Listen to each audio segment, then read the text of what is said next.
Yo, thanks for tuning in to The Source, your source for celebrity news. Check this out. The other day, Mos Def, aka Yasin Bey, was doing an interview and he was asked about what he thought about Drake's music. And this is what he said. Like, is Drake hip-hop?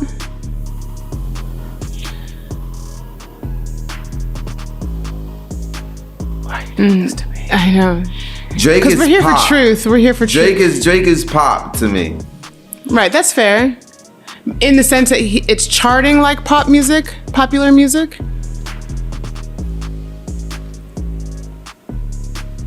In the sense, like, if I was in Target in Houston and I heard a Drake song.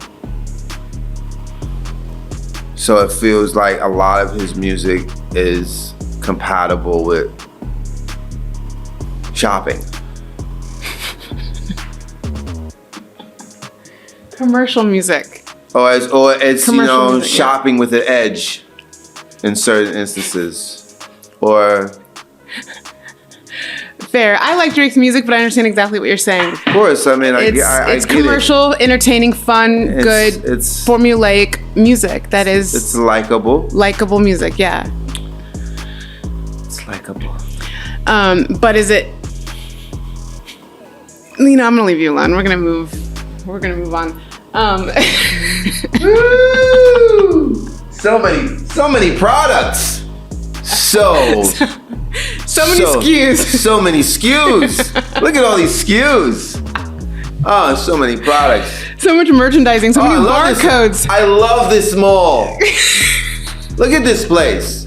I mean, look at this place. They have everything. Everything's here. They have everything here. Ah, this is great. This is a new Drake. You hear it? It's great. Okay. What happens when this thing collapses? This is the thing that we're talking about. It's like nobody wants to talk about. It's like, what happens when the columns start buckling? Are we not in some early stage of that at this present hour? Are we seeing like the collapse of the empire? Buying and selling. Where's the message that I can use? Right. What's in it for your audience apart from being like banging the pom-poms? Now, after I watched Mos Def talking during that interview, I thought that I was the only one over here scratching my head. Until I turned on Corey Holcomb's 5150 podcast and his sidekick said this. My only issue with Dave Chappelle is what happened to Mos Def when he started hanging out with the nigga. Hanging out with Dave Chappelle turned Mos Def into a bottom. When did Mos Def go from being a hip-hop lyricist to a power bottom? I'm watching the interview this nigga did last week when he was talking about Drake's lyrics. Have you seen this?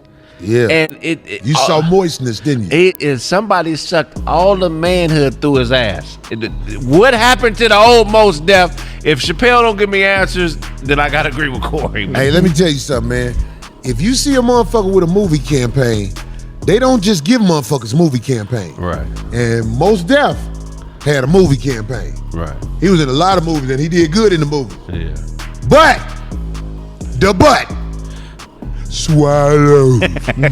Mos Def, he act like a nigga that do the butterfly for a living. Like he get money, like niggas stole money at him for doing the butterfly. You man. stupid nigga. What happened to Mos Def, man?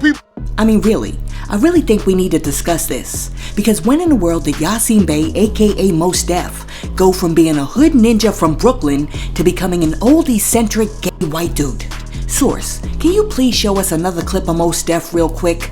We're first timers with this. We've never had floor seats to this. The situation in the Congo is dire. The situation in Sudan is gross. Like this thing of like normalizing this type of barbarity and making children subject to it.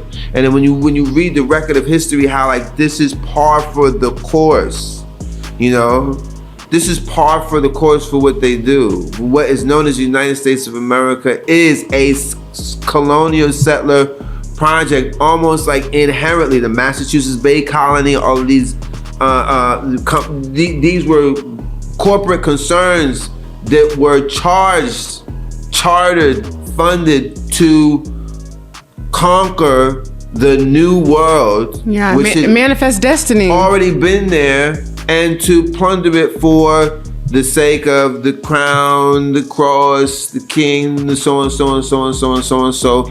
And they paved over it and built a parking lot and put a mall on top, and everybody just blithely goes their way.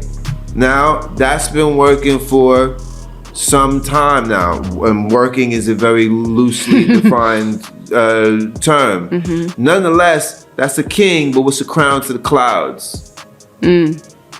Right? You know, and the kingdoms come and go. You know, as the Hopi chief said famously in one of his exchanges, he said, "We were told that America was the thing that we would see come and go." So this idea of permanence via brute force is just not historically supported. And if you doubt it, well, then you go to any museum of antiquity and see where all of the thugging gets the thugs. It comes to an end. It does. And a messy end, and it's never to their benefit. So I guess everybody who sells dope is like, nah, see, but what I'm gonna do, it's like, okay, well, you know, the dope game is cursed, and so is the dope. Mm-hmm. So good luck with that. My man said, the dope game is cursed, and so is the dope. So, good luck with that. Wow, but don't get me wrong. Whatever Mos Def's preferences are Mos Def's preferences. That's not what I'm talking about. What's throwing me off is how he's talking, because I had to go back in the archives because I'm like, this is not the same Mos Def that I'm used to. Check this out. How does it feel? Because I know my own experience, but talk about when you show up as a black man from America and you show up in some of these places, how does that feel? I'm gonna give you one story. I was in Pretoria. I was standing in Pretoria on Steve Biko Boulevard. Straight jacket. Like, we looked up, we was like, that's Steve Biko Boulevard. And it was all black people. So I wasn't unique. You know what I'm saying? I was just another black person standing on the street at 12:30 in the afternoon on Steve Biko. There was one white guy standing at the crosswalk, and I looked at him and he looked at me and was like, yeah, you know, I'm just dealing with it. I'm the unicorn in the group. But I've been living like this, so it's not a problem. Everybody was young, people was swag, and the shit was going on. It was like, let's go. I was like, okay, that happened. I got a snapshot of that psychologically and spiritually. They can't take that from me. The same thing was with Nairobi. The same thing was when I was in Johannesburg or when I went to Addis or being in Morocco. But again, to each his own. You understand what I'm saying? I'm not here to sort of be leading by example, like do this because I'm doing it.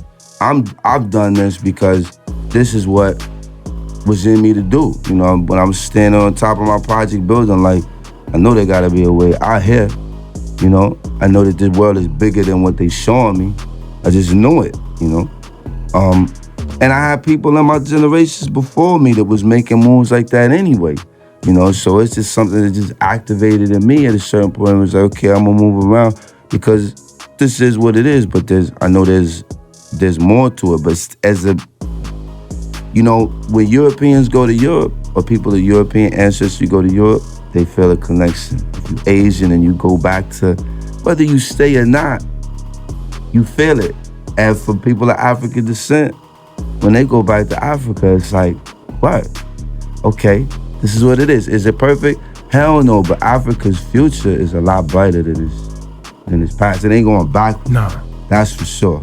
Okay, Source, can you please give me one more throwback of Mos Def before we continue?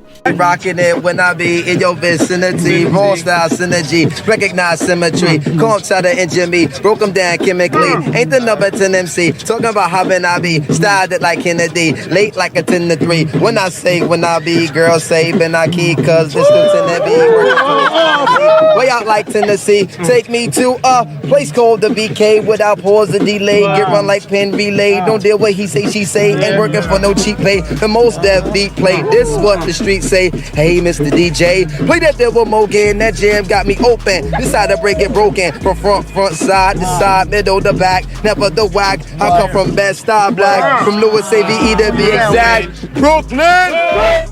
Yo, listening to Mos Def then versus listening to Mos Def now is almost like you're listening to two different people. And I'm like, yo, when did this dude do the switch up?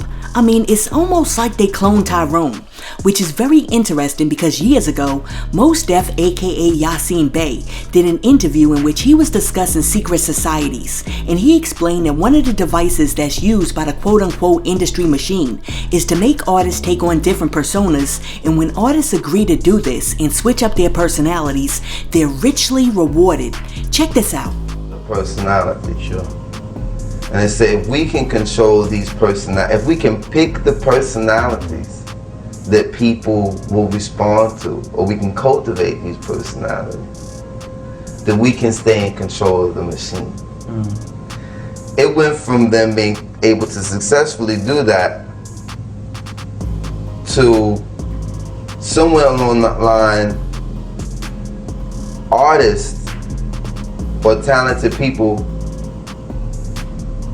and the machinery saying, we don't even have to cultivate personalities anymore. We can cultivate personas. So it went from culture to the cult of personality to the cult of persona. To get people to believe that so-and-so is this. To get spokespeople or representatives for a lifestyle or an idea that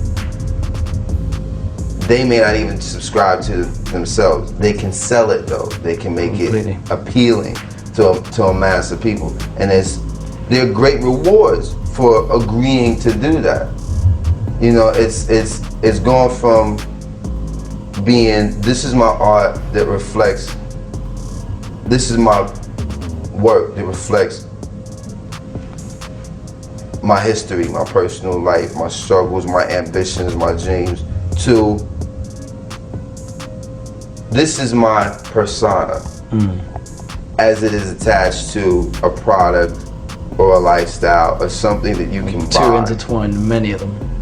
And there are lots of, they reward you for it. Completely. If you just say, it has nothing to do with me, I'm just a model. It's like I put on the clothes, I stand in the pose, they pay me a check. Yeah, I mean, is it organized? The corporations have successfully bribed many charismatic personalities and figures with money and flattery. And a lot of times it's not even with money. What they're really bribing them with is a perception of social access. You are invited into an exclusive club. So here's the question. Do you guys think that they finally got to Mos Def, one of our realest, most revolutionary and authentic rappers, and he sold out for that check and an invitation into that elusive, exclusive club like they were inferring on Corey Holcomb's show? Or do you think Mos Def is just being Mos Def, and it was always in his trajectory to turn into an older, zesty, eclectic, eccentric, bourgeoisie dude? I mean, Mos Def has literally turned into like a cross between James Baldwin and Langston Hughes. Listen, let me know what you think in the comments. And if you do think that they got to Mos Def, what other hip-hop artists do you also think that they got to too? Let me know what you think about that in the comments too. And while you're down there leaving a comment, be sure to like and subscribe to the channel and share this video with your friends. Hey yo, thanks for tuning in to Celeb Source, your source for celebrity news. Be sure to like and subscribe to the channel. Peace.